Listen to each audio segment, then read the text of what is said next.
Chapter 5. The Cry of a Child.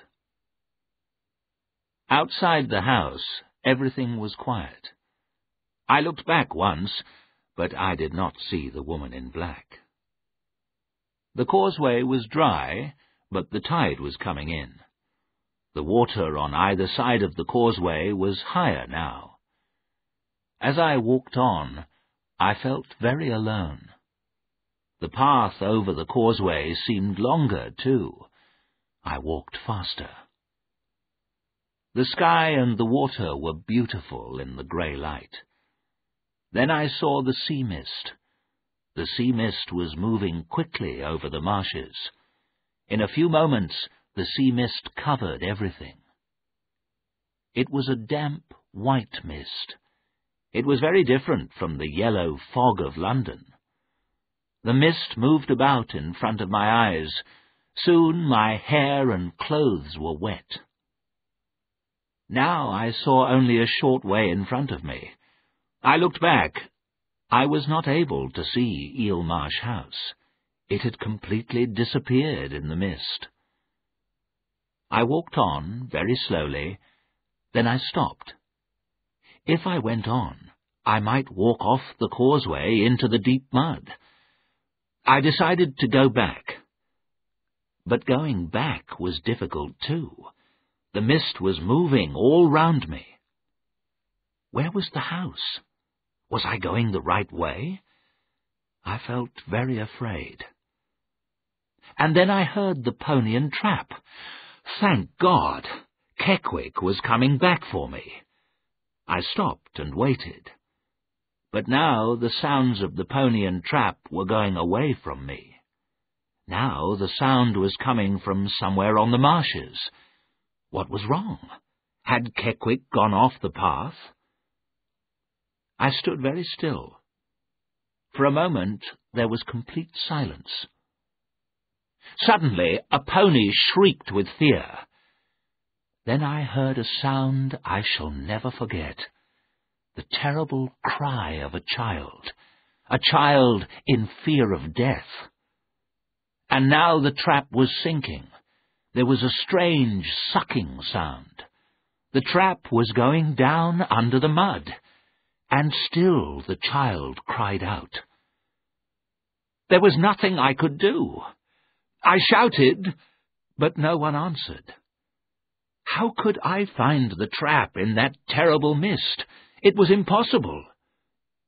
I had to get back to the house. If I turned on all the lights, someone might see them. Someone might help. It was dark now. The mist was thicker, too. I heard the sea-water moving nearer. At last I was standing on hard ground in front of the house. I found the front door and opened it. Behind me, the marshes were silent. I sat down on the nearest chair. I began to shake. Oh, the horror of that terrible cry! That poor child dying in the marshes! I began crying and was not able to stop. After a time, I made myself stand up. I walked into every room and turned on the lights. I found some brandy in a cupboard. I drank some, and my fear turned to anger. Why had Mr. Bentley sent me here? Why had I left London? I walked in and out of the rooms. I wanted only one thing. I wanted to get away from this terrible place. I walked slowly along a passage on the second floor. The door at the end was locked. I kicked the door angrily, but it did not open. I turned away and walked back. As I went, I looked through every window. The white sea mist was all around the house. I could see nothing. I drank some more brandy. The brandy helped me to forget that terrible sound of the child crying. At last, I fell asleep. A bell was ringing. It rang again and again. I opened my eyes slowly. I looked through the window. The moon shone white in the black sky. How long had I been asleep? I did not know. The bell rang again. Then I remembered with horror the sound I had heard. I remembered the screams of the child. I remembered the shrieks of the pony. I remembered the noise of the trap as it sank down in the mud. Had I heard those noises? Had I dreamt them? I did not know. The bell rang again. Someone was at the door. Who was there?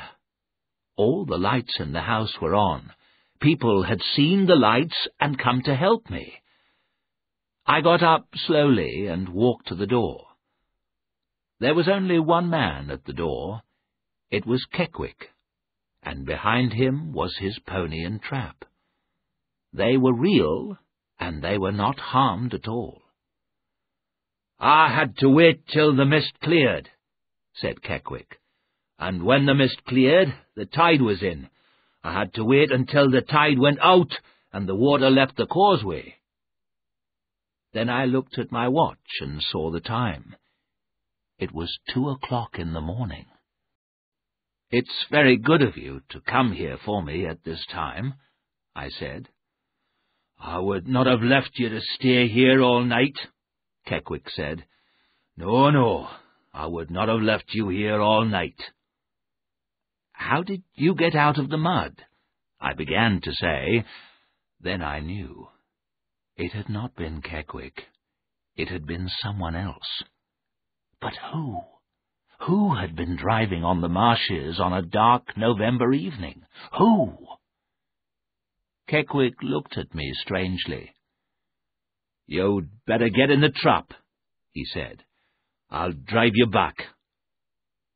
Keckwick knew that something strange had happened to me, but he was not going to ask me about it, and he did not want to hear about it. I got into the trap, and we drove off.